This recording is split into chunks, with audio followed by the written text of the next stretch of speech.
So this is a really pretty informal gathering. I mean, none of our meetings, our journal meetings are actually, we call them journal meetings because that's what they started out to be. And then they've kind of morphed into different kinds of meetings.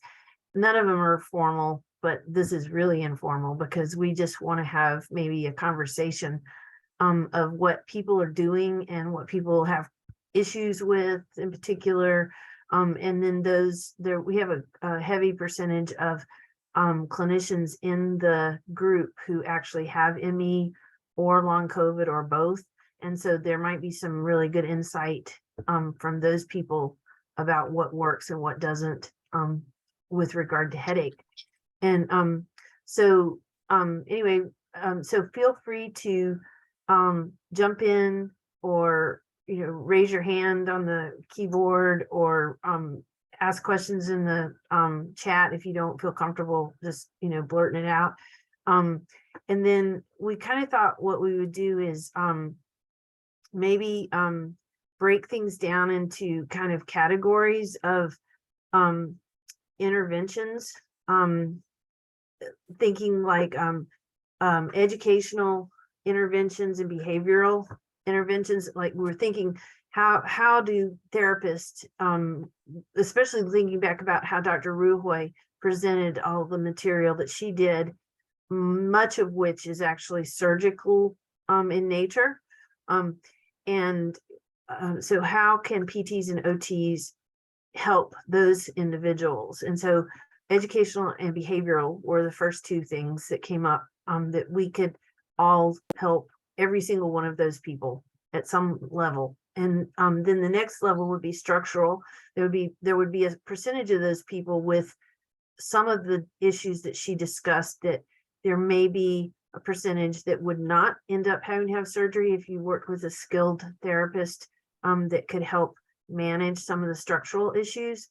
And then lymphatic issues, again, a percentage of some of the individuals might avoid certain types of surgeries if they worked with skilled therapists using certain lymphatic methods.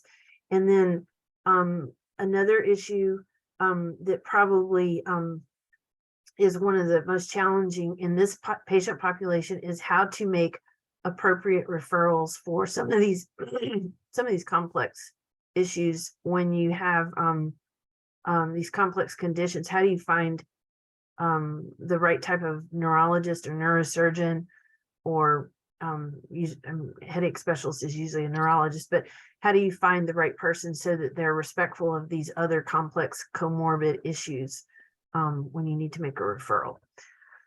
So with that being said, what I'm going to do too is Melinda's going to kind of do a good bit of the kind of guiding, I think, and then I want to try to take some notes, and then we'll produce a handout of what everybody says so that we can have a kind of outline of stuff for people to look at later.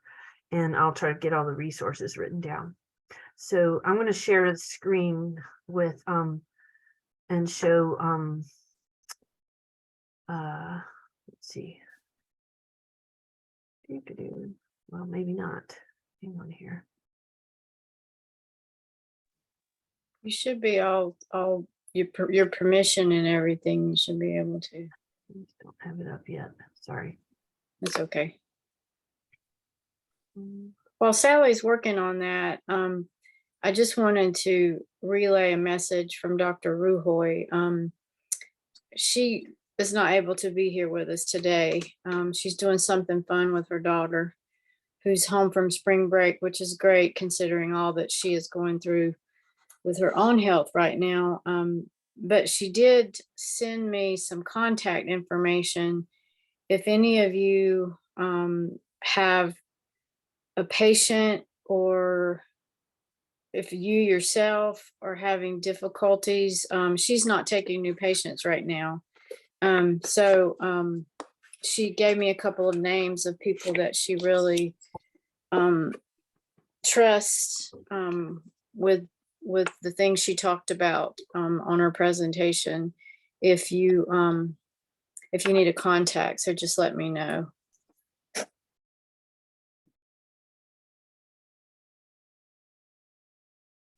So the first thing, just want to make sure that everybody's on the same page about what PIM is, because when we talked to Dr. Ruhoy, if everybody's watched the video, I asked a question about PIM management, and I was kind of setting her up to for this actual discussion here. I asked about how PIM management affected headaches, and she kind of downplayed the role. I think she was really focused on, the long-term solving ME, which I think is obviously the goal. But as a patient provider, I know the power of managing PIM in my headache management. And so, and I've also talked to Todd Davenport, who's, most of us know Todd as one of the leaders in the field in ME physical therapy management. And Todd has been pretty vocal about the decrease in the anecdotal report of decreased opioid use when PIM management is really done properly in patients. And that, of course, includes, use of opioids for headache. And so anyway, so we want to go over what PIM is. So PIM is not fatigue. PIM is the exacerbation of any of the myriad of symptoms that an ME CFS patient might have, usually 24 to 72 hours after the any kind of physical, cognitive, or emotional exertion. And those symptoms typically include fatigue, usually is the number one problem, but not always, brain fog, pain, flu-like symptoms, headache, etc. And there are people out there who have PIM with no pain, and there are actually people who have PIM with almost no fatigue. So it's kind of an interesting problem, and it's the hallmark feature of ME/CFS. So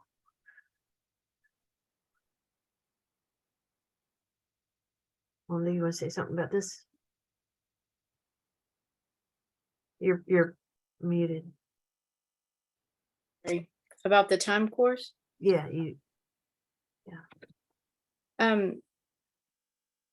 So it's actually been documented by Workwell Foundation that headache is definitely a one of the symptoms of PIM. So this is a handout that they have that is it's on their website. You can find it under resources.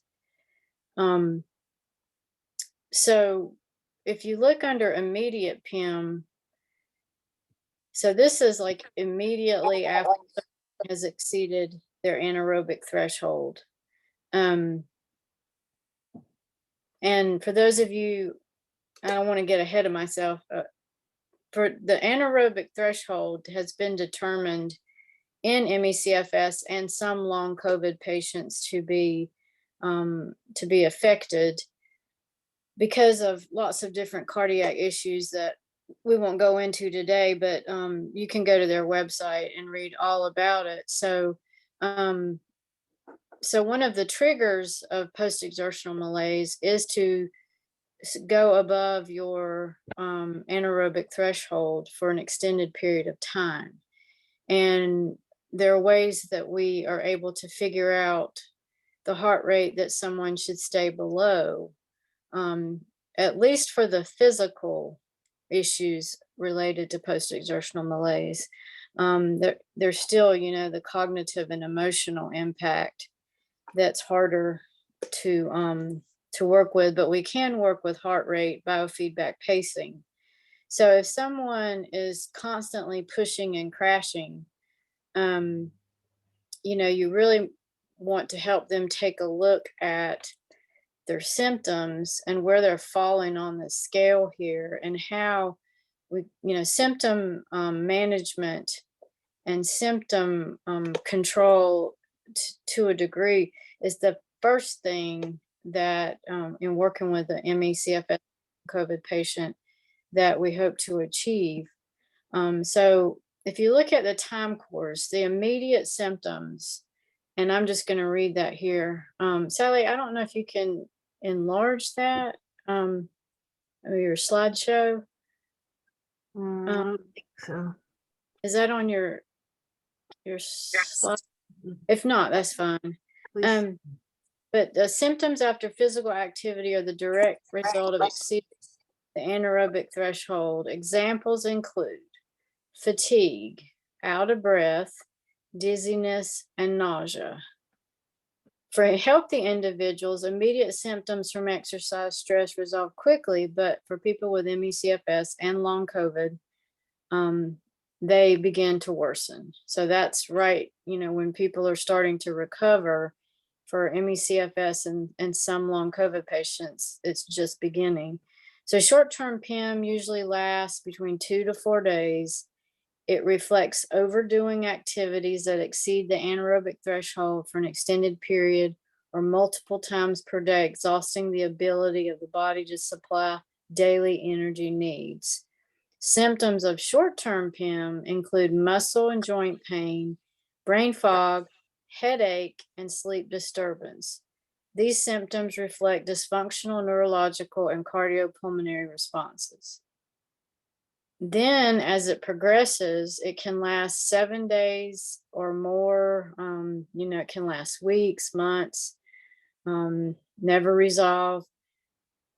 This is where it reflects a sustained immune response consisted with a damaged anaerobic energy system. Signs may include weakness, a decrease in function, flu-like, and cardiopulmonary symptoms. So, one thing to compare that with is if you think about overuse syndromes in athletes. When you see these athletes collapsing, and they've overtrained, in the overtraining syndrome, they too, they have all these symptoms, and they actually have immune system changes.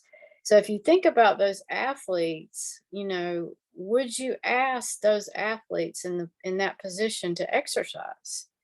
Absolutely not. You would encourage them to rest and recover.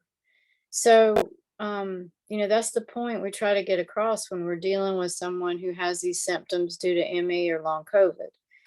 So, again, headache is a very early symptom. It doesn't always have to be PIM related, but it definitely can be PIM related. And getting that PIM under better control may result in a decreased headache flares. And I want to say here on the long-term PIM, there's a population of people, and I'm using myself as an example, that I've had ME for a really long time, and I didn't realize how severe my ME was due to not having adequate medical guidance and not knowing really what it was for a long time. And so I had what they call rolling PIM. And it wasn't until I had a good doctor who, and I had the 2-day CPET test, that I started realizing the complexity of my headache circumstance. And when I ended up being diagnosed with 6 different kinds of chronic headache, and they were the first thing that made a difference, began to actually parse out what kinds of headaches I was dealing with, was actually managing the PIM. And the PIM was actually the easiest piece to deal with, surprisingly. And so, because it's, that is a behavioral, it's a behavioral construct, basically. And, there are people whose anaerobic threshold is so low that it makes it almost impossible to manage and stuff. But that's one of the things that you can see is that, when you get these really complicated patients in that have these, headaches that just, the patterns are really hard to differentiate because there's so much going on. Really honing in and identifying whether or not they're experiencing PIM may be an important player, because if you can pull that out of the picture, get rid of that, or control it, then you may be able to see what you have left, and be able to parse out, oh, I'm dealing with a trigeminal neuralgia generated headache, or I'm dealing with a chronic I'm making something up here, sinusitis or whatever, but anyway, that's how this was used, for me. Anybody have any other questions or feedback on this? With regard to, it's the first line of defense. If you have somebody that comes into the office or into your clinic, or you see them, in any setting, and you have any of the indications that they have ME or long COVID, and they've got headache or a reporting headache, or they've reported a history of a recent virus, or they've been to everybody under the sun and nobody's making a difference for them, do this PIM question here at the bottom, identifying PIM after activity, or the DePaul symptom questionnaire, and see where they are on those, and then teach them how to manage PIM. Let's move on to mast cell, unless anybody has any questions or anything. Mast cell, again, is just an educational, process, really, for clinicians. It's not so much, the therapists can't do a whole lot directly with it. It's more of a dietary and environmental exposure type thing. One thing that does happen for people with headaches is therapists very often recommend the use of ice for pain management, and ice or heat can be a mast cell trigger. And so that is something to think about, is that, is your patient so sensitive, that they're getting a trigger on an already active headache from using ice or heat. Especially ice, I think, can be the more aggressive trigger in some people. Well, do you have any feedback about mast cell? I would just like to say, as a patient clinician myself, that there's been a lot more understanding of the effects of mast cell activation syndrome in ME and long COVID in the last several years than there used to be. When I was first diagnosed 20 years ago, you never ever heard that term. So this is, it's a good time right now to be learning about all these things. And I too, I couldn't begin to tell you how many different types of headaches that I have. And one type that I did learn through working with clinician that was very versed in mast cell activation syndrome was a mast cell headache.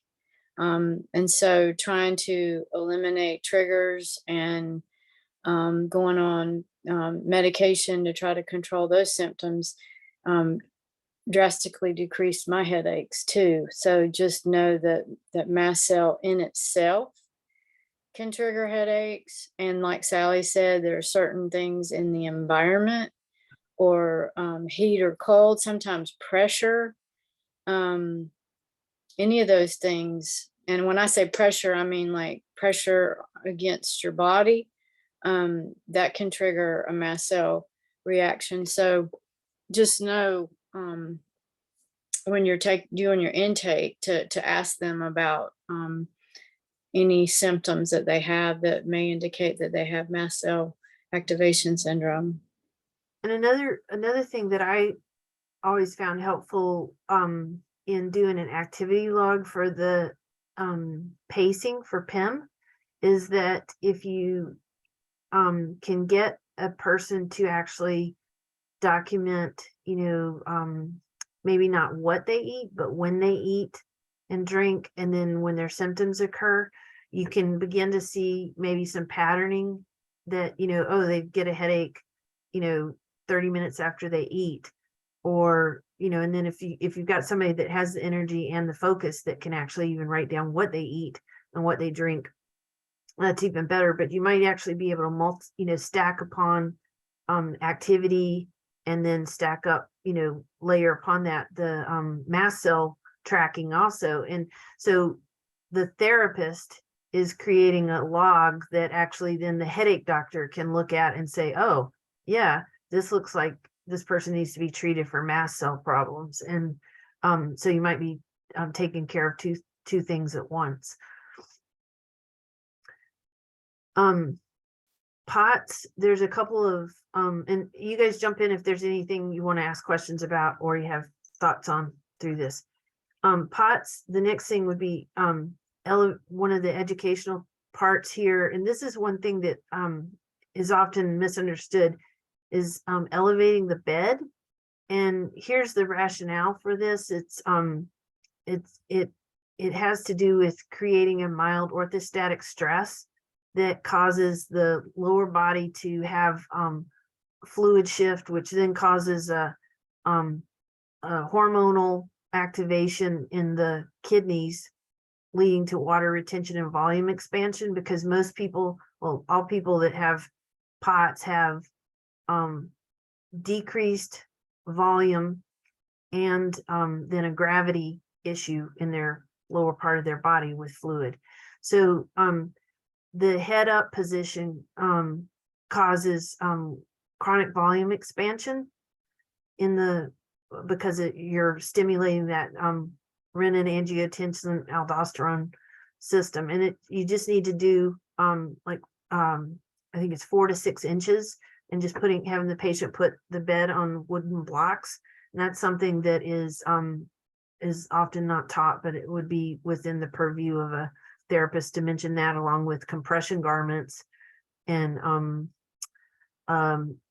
positioning, like standing up with your, standing static with your legs crossed, or deep squatting to prevent pooling of the blood in the legs, that type of thing that would help with headache. And then just showing that the frequency of chronic migraine in individuals associated who have POTS, it's a really high percentage. So, anything you can do to help get that blood flow back to the brain is going to potentially help reduce the frequent or the incidence of migraine. And Melinda, do you have any thoughts on POTS? Just to reiterate what you said, that definitely headaches are associated with POTS. So I think it's real important when you're working with an ME patient or a long COVID patient to stress the importance of trying to be in a position where you're not standing for prolonged periods of time, to do position switching. If you can lie down to do it, lie down. If you can sit to do it, sit. If you can be on a stool versus standing, and just to alternate those positions frequently instead of trying to do everything standing up. I for one have a really tall chair. It's like a swivel chair that I keep in the kitchen if I'm working over the stove, that I can actually sit on when I'm doing something over the stove instead of trying to stand. I can stand for a little while, but I'm constantly trying to change position too, just to try to keep that POTS and fluids, some type of electrolyte.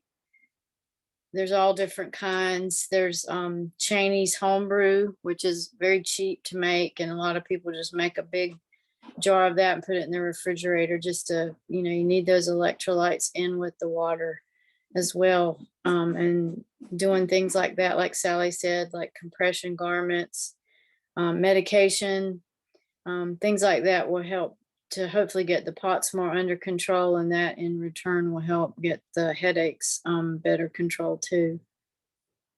And I think it's really important to know that, the group, we have the documents in the files regarding POTS, but really encouraging the patients to use abdominal compression in the morning is really important for POTS, and where that's the peak time where this is affected.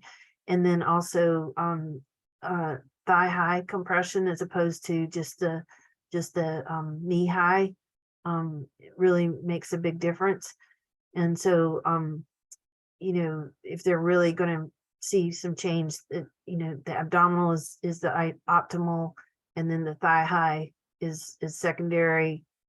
Knee is less effective, kind of even questionable about the usefulness of it altogether. This doesn't need to be read here. It's just something I'm putting in there, so we'll have the reference here and we'll make it available. But migraine has all kinds of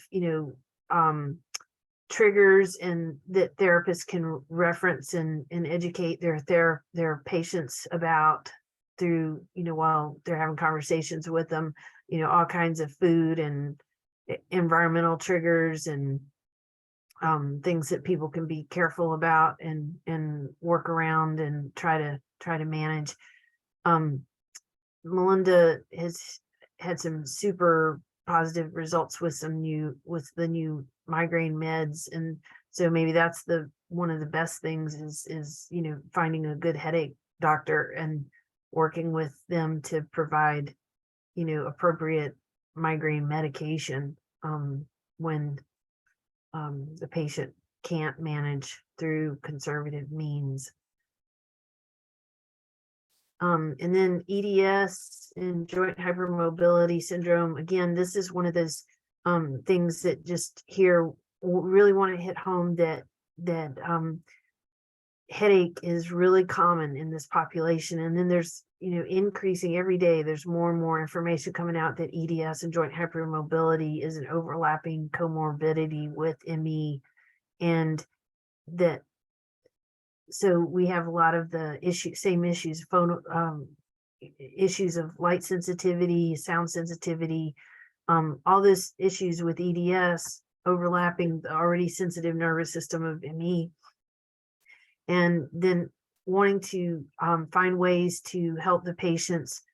When you have a lax ligament system, patients, they have the sensation of a bobblehead, not being able to hold their head up long enough to make it through the day. So clinicians very often are reluctant to make recommendations for things like wearing a soft collar or wearing a hard collar.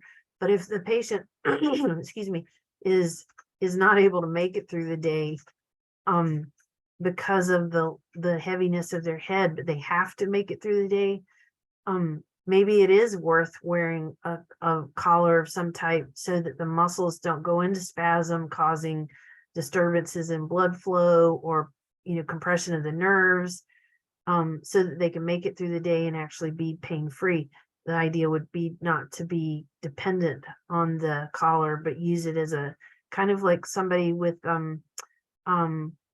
who's coming out of surgery who can manage a normal gait cycle for the first 20 minutes of being upright, but then begins to compromise their gait pattern, and you want them to use a straight cane to normalize their gait pattern the rest of the time they're up, so that they don't pick up bad habits and develop compensatory problems. That would be how you would use this with an EDS person to help prevent headache and other problems. So that's kind of Could I say something? yeah, definitely. Sally? So it's just been within the past few years that a really strong link in at least a subgroup of ME/CFS patients having EDS has been discovered. And Hannah, Sally, and I, we are part of that. But what I want to mention, which is really fascinating, is now in the advent of long COVID, is a lot of long COVID patients are developing connective tissue issues and having some of the same type of problems that you see in EDS, like craniocervical instability, atlantoaxial instability, things like that. And so that's very fascinating. And it's so new, we don't really know the causes yet, but what's suspected is most likely a person was predisposed genetically to have a condition like joint hypermobility syndrome or EDS. And then they have developed COVID, and perhaps the mast cells start degranulating the connective tissue, and then that would lead them to have instability. But there are people that have long COVID that have pursued neurosurgical um, operations for things that you see in the MEEDS population. Yeah. So a couple other typical or more common types of issues that or headache producers that you might see in the ME population. One is the sudden idiopathic intracranial, what am I saying? Not idiopathic, sudden intracranial hypotension headache. And that's it's a headache that comes on with about after about 15 minutes of standing upright, but it may take up to 2 hours to manifest. So that window is pretty typical. And it's a symmetric headache. It's dull and it's throbbing, and it goes away typically within minutes of lying supine. And therapists can help the individual by encouraging fluid intake, caffeine, and then the big key is appropriate referral to an appropriate neurosurgeon or neurologist or neurosurgeon for examination for cerebrospinal fluid leaks. And some of these cerebrospinal fluid leaks in these people can be really, really tricky to find. So, your general neurosurgeon can miss it in some of these connective tissue impaired individuals. So it's hard to find sometimes. Another group is the tethered cord, occult tethered cord individual. So tethered cord, meaning that the individual that they can identify the tethered cord on MRI, and occult tethered cord, meaning that there are symptoms of tethered cord, but the cord tethering is not visible on MRI, and that's increasingly being seen in the adult population. Tethered cord was previously thought to be only a pediatric issue, and it's more and more being seen in adults. And the occult tethered cord is more and more being seen or identified in the ME, the EDS, and the joint hypermobility population.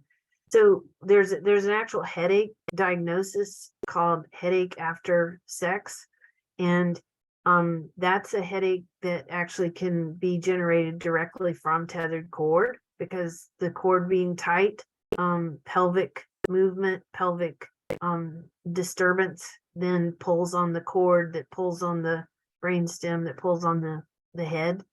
So there's if you're talking to somebody that comes in, and they might not even be coming in because of that type of headache. They might be coming in for something else. Pelvic therapists might want to pay attention to this. The person might be coming in for something else related to pelvis stuff. You might have somebody for something else, and then they just mention in passing that every time I have sex, I end up with this terrible headache. That might be worth screening them for a tethered cord. There are other ways that people can get tethered cord headache. But that's one that's actually an actual diagnostic headache. And then, referring the patient on to an appropriate neurologist or neurosurgeon. Anything with the tethered cord, Wanda? In particular? I just based on my own experience of a conversation I had with a urologist yesterday, is just really encourage patients that you suspect that may be falling in that category of ME/CFS, EDS, joint hypermobility, that do have tethered cord symptoms, and they're having all kinds of issues, whether it be headaches, like you said, or maybe urinary issues, that they find either an EDS literate urologist or someone who's willing to really learn about tethered cord, and the whole picture. Um, tethered cord is not just about the head, or it's not just about the bladder. It's about what's going on at the spine. And when you start siphoning patients to specific specialties, then they kind of don't really look above the level of where their specialty is, and it's just really important to find someone who's at least open-minded to look beyond their specialty. Yeah. And then last one would be idiopathic intracranial hypertension. And this one is when the pressure is too high in the cranium. And so this one again is this one requires a referral to a neurologist, and generally requires medication and or surgery. But there are things that you can do to educate the patient in the meantime: avoiding Valsalva, avoiding bent over positions, increasing or decreasing weight gain or preventing weight gain, trying to avoid coughing or sneezing. So people that might have chronic respiratory illness might have more difficulty with this. So helping them figure out how to calm a chronic cough down. So those are all the educational pieces that we have, I think. And then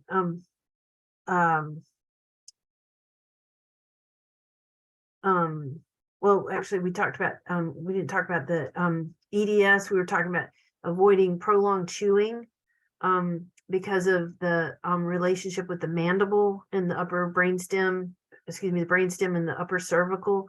That has a huge part with the myodural bridge complex, which is right around the brainstem going into the mouth and the structures of the upper cervical, upper esophagus and trachea.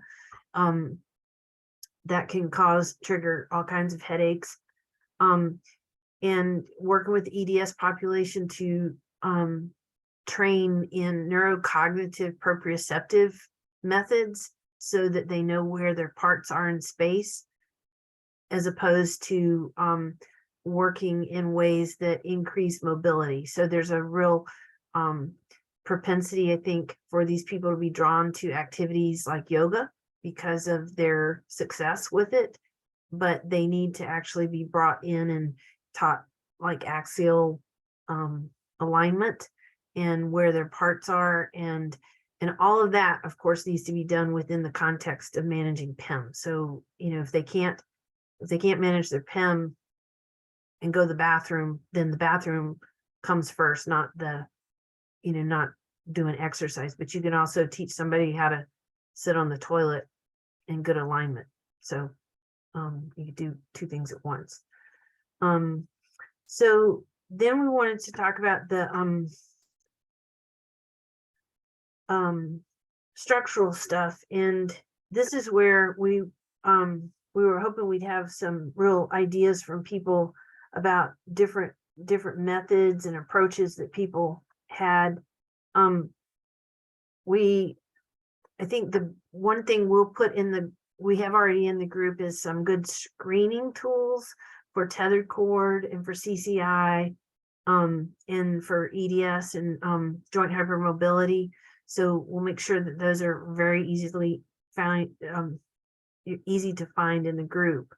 The CCI document has subcategories, so it covers CCI, but it has different segments, so you'll be able to see that it breaks it down. So you might even be able to be more specific about what aspect of the cervical region is impaired, and give you more direction to work with or to talk to the doctor about.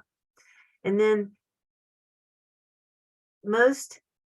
when you go into patient chat groups, there's in fact, I don't know of any research on manual techniques in the ME population other than 2 articles written by Peter Rowe on neuromobilization. And they were very small population of patients.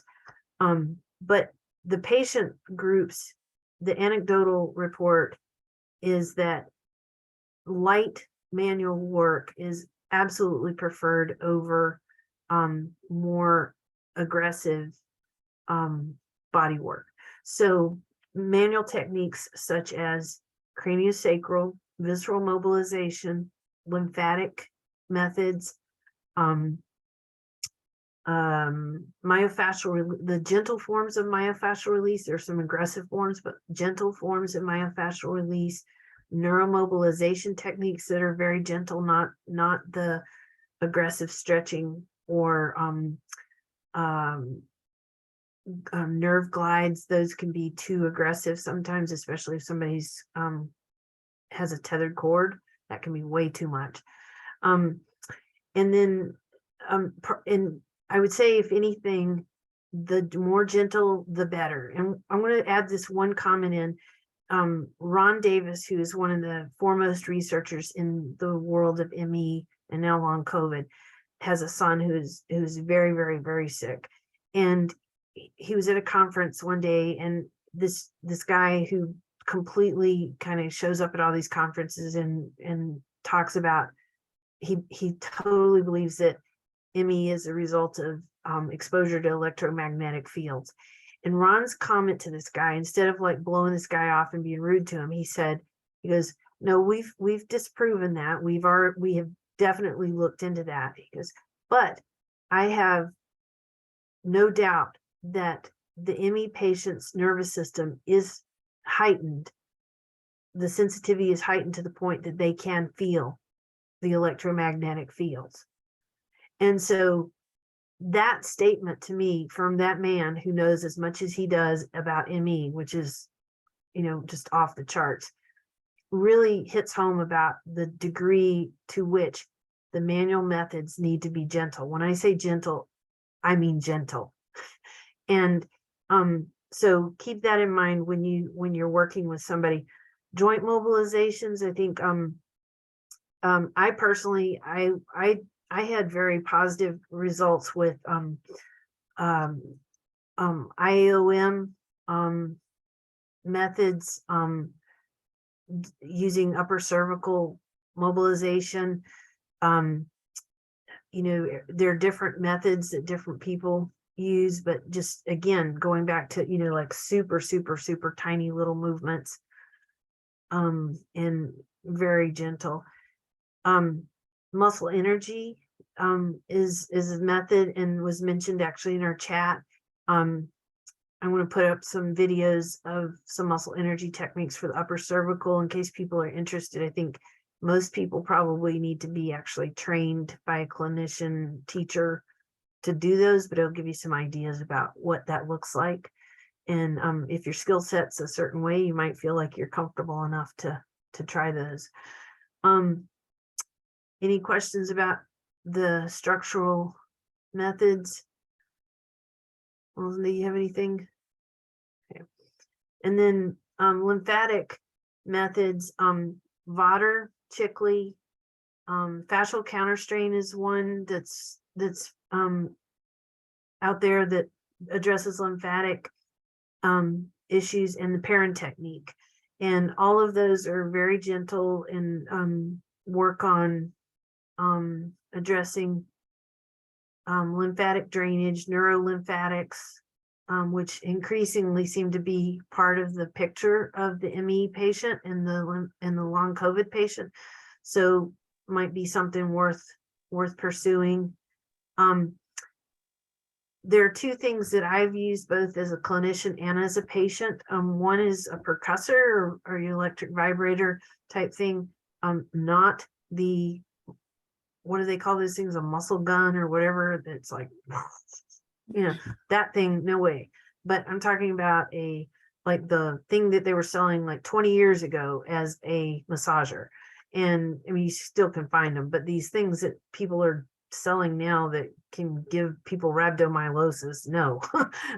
So you might even want to put multiple layers of towel down on the person and then have them turn it on low and then work distally to proximally to help move lymphatic fluid. And they can do that potentially on their own if they are not overwhelmed due to PEM, or they could have a care provider do that.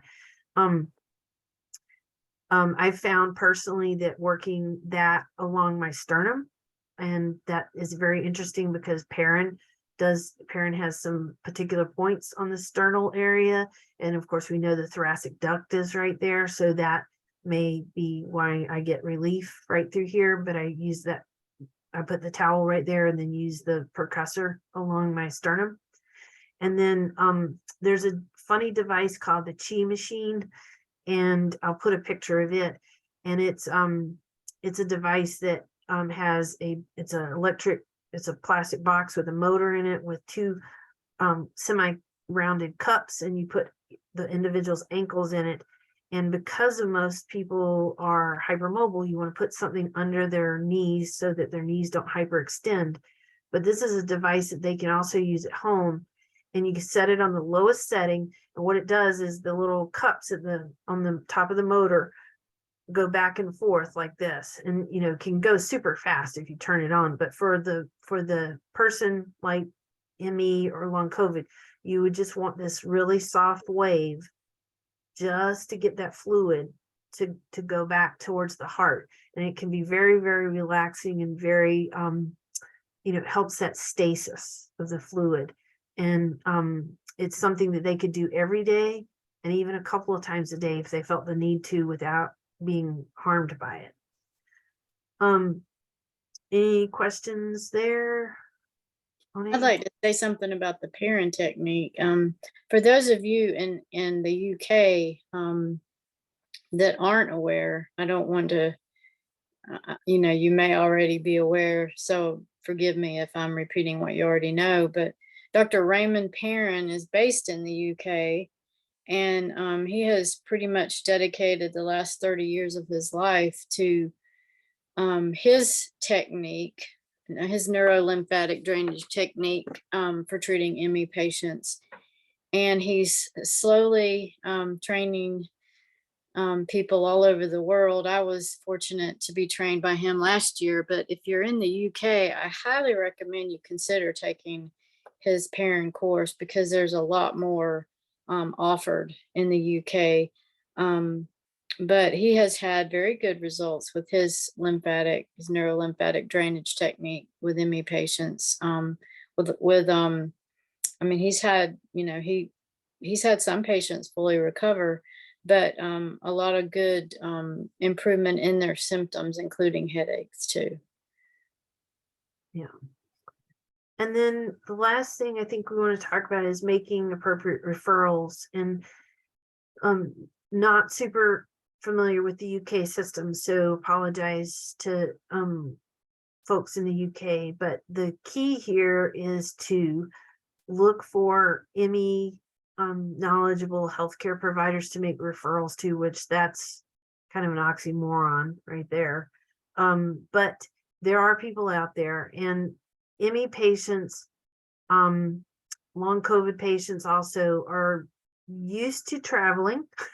I mean, some of them can't, but they're used to going some distance to find a provider. And to be honest, most of the time the travel effort is worth the difficulty of finding a good provider versus going to someone not actually unqualified. It's just not worth going to someone who's unqualified. It's not worth the energy at all. And so keep that in mind. And so maybe really looking for somebody that you can have a relationship with that you can trust.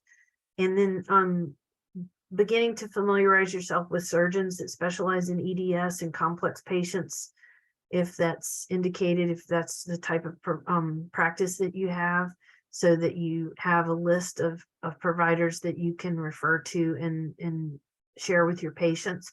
And then again, looking also not only for providers, neurosurgeons and neurologists that work with these people, but also physios and OTs that are specialists that work with this population. So do you need to find someone who's a craniofacial specialist who can work with your patient in a more specific way, who understands ME or long COVID? Or do you need a pelvic therapist who is a specialist in,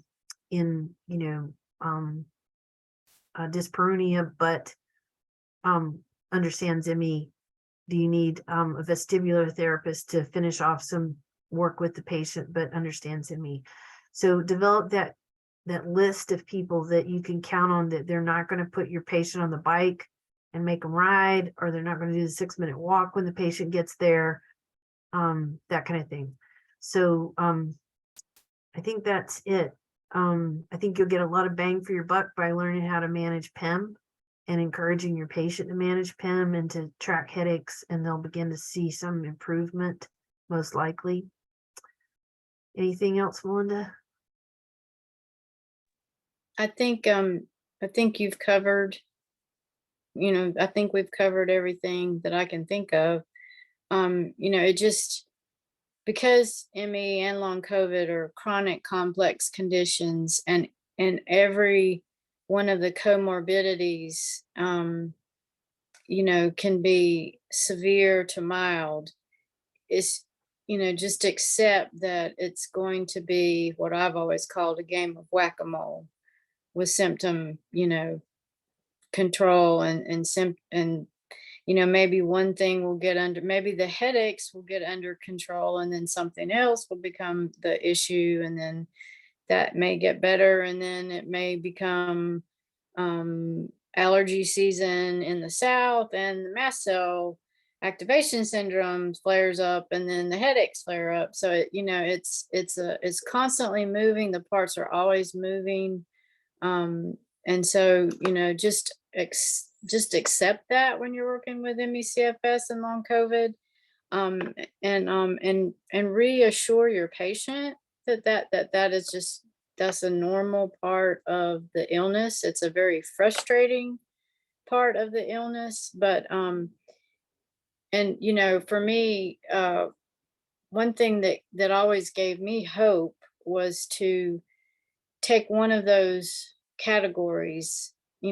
Just about every year I would take one of those categories and say, I'm going to really try to address this symptom this year, and I would make gains towards that. And then the next year I would work on something else. So, and one year I was actually an inpatient in a headache clinic here in the US for 11 days. And at the time came out with some good management over time. I think that's the other thing I want to say about headaches too, at least in my experience. I've had several interventions, most of which were medication, with headaches. And the issue that I found was I would find something that worked in the beginning, but then over time it didn't work as much. And so I don't know how common that is for everyone else, but it certainly was for me. So just accept that what works now may not work a year from now, but that there are options to try other things. Yeah, and I'm going to Chicken, I'm going to answer your question in just a second. I'm going to say one thing too, that the whack-a-mole idea is totally my experience also, but I think the one thing that I think is really important for clinicians to hammer home with the patient is that even though PEM can feel like it's a challenge, an incredible challenge at times to manage, it is something that the patient has some degree of control over. Whereas we can't control the barometer, we can't control, what pollen is in the season, whatever, but we can control, whether or not we, walk 5,000 steps that day or whatever. And so that's where I get, I guess, somewhat of my empowerment over this illness is being able to control that. So So anyway, Took asked this good question here. What about someone who feels pain in a particular part of their body and they've noticed this happens after eating? Could this also have something to do with MCAS? I would say that unless certainly yes. And even, I would say almost it could be, I think just anything that happens in a pattern with eating I would say to consider MCAS as a culprit, and look at it timing wise. And then what they could do is they could track what they're eating and see if there's ever episodes that are less uncomfortable. And then if there are, then they could stick to those foods for a while and see if they get better, or they could go straight to their doctor and just explain this. I mean, the problem is that most doctors don't know what MCAS is, and so they're going to just blow them off. But some doctors would also be like, well, you could try Pepsid, and that's one of the main drugs used with MCAS. So but you also want to make sure that there's not something else going on. But I think that you would definitely want to consider MCAS as a player here. And also, consider gastrointestinal distress, motility, irritable bowel syndrome. All those things can be associated with ME/CFS and long COVID too. So I don't know what particular part of the body they're having the pain in, but there's a whole subclass of GI diagnoses that go along with ME/CFS and long COVID that can be addressed too if they are having digestive issues. Interesting. Huh. That's really interesting. So she's saying that they describe it more like muscular pain in the calf area. That almost has like an inflammatory sort of warning to me, like their cord is being irritated, which would be mast cell. So what happens for some of these people, they surmise, is that their cord is already attached, is tethered, and then they have mast cell and connective tissue disorder, and maybe an inflammatory disease on top of that, and then they have a trigger, and then the cord just goes crazy inflamed, and then that's when it begins to be problematic. So they've been tethered since they were born, but it wasn't problematic. So they may be having something that's triggering some kind of inflammation that's causing that pull low like that, which is it's a very odd presentation. But maybe trying the food diary would be really important, and then looking at really subtle pattern changes, because mast cell can be really, really, really subtle about what works and what doesn't. And then for people that struggle with that boom and bust cycle, what should they do?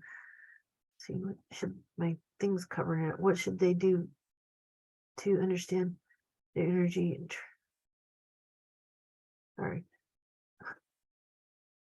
sorry, what does it say? Because my little thingy's covering it. What should they do to better understand their energy and triggers before PIM? Just a second, and I'll read it. For people that struggle with that boom and bust cycle, what should they do to better understand their energy and triggers before PIM?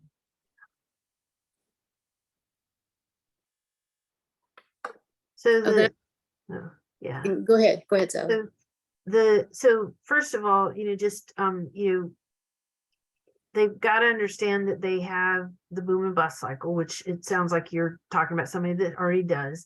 And then I think the best thing is for them to start writing stuff down, because it is unbelievable how long you can live with, and I'm speaking from experience, how long you can live with this and not recognize your triggers. And so writing stuff down, and then, letting yourself look at it, but then also having somebody else objectively look at it, even somebody that doesn't understand the illness can look at it and be like, well, what are you doing here? And so you write down your activities and write down your symptoms and start to look at patterns. I think that's the biggest key. And recognize, and I think using that time course sheet, handing that to them and really having them understand that, oh, the fact that I get a headache every single day probably has something to do with an activity I do, because I think some people just simply think that things just kind of randomly happen. They don't tie it to events at all, and they just think this is the way of my life. And so having something that jogs their recognition that, oh, shortness of breath is tied to PEM. Oh, racing heart is tied to this, instead of it's just me, I'm quirky. I'd also like to recommend, I recommend this class a lot, and I promise I don't get any kickback from it at all. It just really helped me. When I was first diagnosed with ME, my specialist told me about this online class, which was formed by a psychologist who had ME. He and an OT worked together to form this class, and it's still going strong. And I've been a member for years. You can find it online. It's CFS selfhelp.org. And Bruce Campbell is the psychologist that started the program. But if you have a patient that you're working with who just doesn't really seem to be getting a grasp of the boom bust cycle, they can take this. They have an introductory class that used to be free. It's a nonprofit now. They have a very small fee, and they also have scholarships for people. But you learn in a group. You learn lots of different pacing strategies, and lots of really good handouts and logs, like Hannah's been talking about, to use to try to connect the dots. So I highly recommend that class if you just pass it on to your patients, and they take it online, and great care is taken to make sure people don't overdo it in the class. So I would recommend that as well too, for the boom bust issue. And then if someone has pain in points such as knees, hips, neck, back, what would that be to do with the lymphatic system? So that's an interesting question. So I spent 18 years in private practice, and I have to tell you that there's not a day that I go back and don't feel regret to a significant number of my patients, because I miss things because of not understanding EDS and joint hypermobility syndrome at the level I do now, and also ME. And I personally had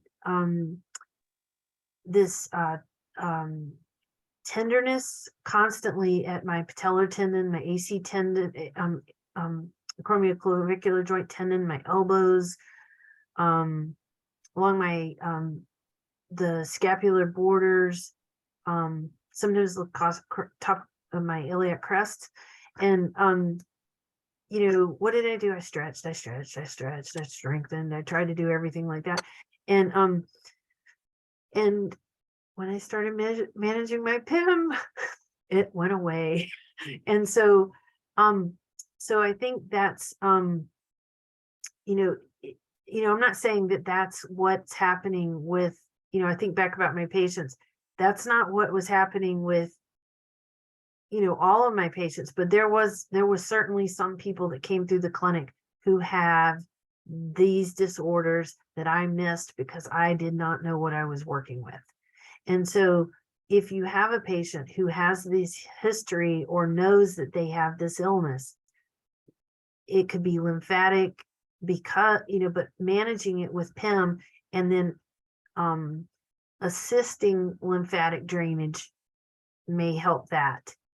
may help those, may help move that along and improve that tenderness and everything much quicker. But managing the PIM where you're not producing the lactic acid and building up that tissue toxicity, is what's going to really ultimately improve that. So it was a really kind of bittersweet moment when I really learned that with myself. Also consider fibromyalgia. There's a huge overlap with fibromyalgia and ME. What I don't remember the statistic exactly, but what, at least 70 Yeah, it's around 70. 70% of ME patients also have fibromyalgia. And that in itself can be managed as well. But again, managing PIM would be step number one, and to see what happened with that. That's something, again, that a patient can do. It is not easy. It's one of the hardest things ever. I remember when my specialist wrote down aggressive rest therapy, and sounds simple, but it is not. But it can be done. And just seeing what happens after getting on a regular schedule. One thing that Bruce Campbell introduced to me was what was called preemptive rest, and that's resting before you're tired. Combining it with like a rule. So like it's 10:30 a.m. Therefore, I'm going to lie down for 30 minutes in a dark room, my eyes closed, noise canceling headphones on, and that's done every day. So on the days that when I do this, on the days that I have more fatigue, it's easier to do than on the days that I don't have fatigue. That's when it's hard to go ahead and still rest. But again, starting with the regular rest cycle, rest before you're tired, but definitely rest when you're tired too. Yeah. Yeah. Well, thank you guys. And if you have any questions later or any thoughts about how you guys treat, please feel free to share them later. And then what we'll do is we're gonna I'll put together like a little handout with some links to different resources of how to access some of the different trainings for some of these different ideas, and make that available to everybody in the group. And thank you guys for joining us. It was really great to have you guys. Yeah, thank you. I'm going to stop the recording.